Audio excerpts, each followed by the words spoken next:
મિત્રો રેન્જની બહાર નીકળતા તે મોમેન્ટમ કેપ્ચર કરી લીધી છે. હવે રેન્જનો ફોટો તમને સવારે મોકલ્યો હતો, કાલે એનાલિસિસમાં પણ કીધું હતું રેન્જની બહાર નીકળે તો સરસ મજાની મોમેન્ટમ આવશે.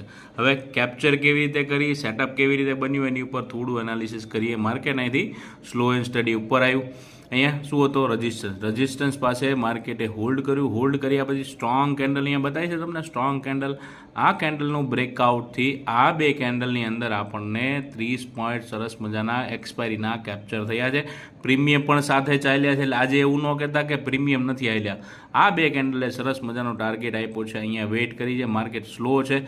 મેઇન ચલાવવાવાળું કોણ કામકાજ કરે છે ખબર છે? અહીંયા બધી બેન્કો દેખાય છે ને તમને, આ બધી સરસ મજાની કામ કરે છે. રિલાયન્સ તો જો સરસ મજાની પેટર્નમાં ચાલે છે, સાઇડવેઝ એકદમ. બેન્કોએ આજે નિફ્ટી અને બેંક નિફ્ટીને રંગ આપ્યો છે ને પ્રીમિયમમાં સારો વધારો જોવા મળ્યો ને, એટલે અહીંયાથી એક સરસ મજાની મોમેન્ટમ કેપ્ચર કરી.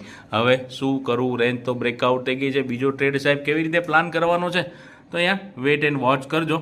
માર્કેટ રિટ્રેસમેન્ટ કરે છે, ફરી પાછું આવીને બ્રેક કરે છે તો ટાર્ગેટ અહીંયા સુધી મળી શકે છે, ઉપર પણ જઈ શકે છે. માર્કેટ ફરી પાછું ધીમી ધીમી ગતિએ જો નીચે આવી જાય છે તો શાંતિથી બેસજો. ફરી પાછું રેન્જની અંદર કાંઈ કરવા મળશે નહીં. માર્કેટ અહીંયા સુધી પણ આવે ને, અહીંયા સુધી તો પણ સપોર્ટ ઝોન બની શકે છે. જે પહેલાં રેઝિસ્ટન્સ હતો એ સપોર્ટ લઈને માર્કેટ ફરી પાછું ઉપર જઈ શકે છે.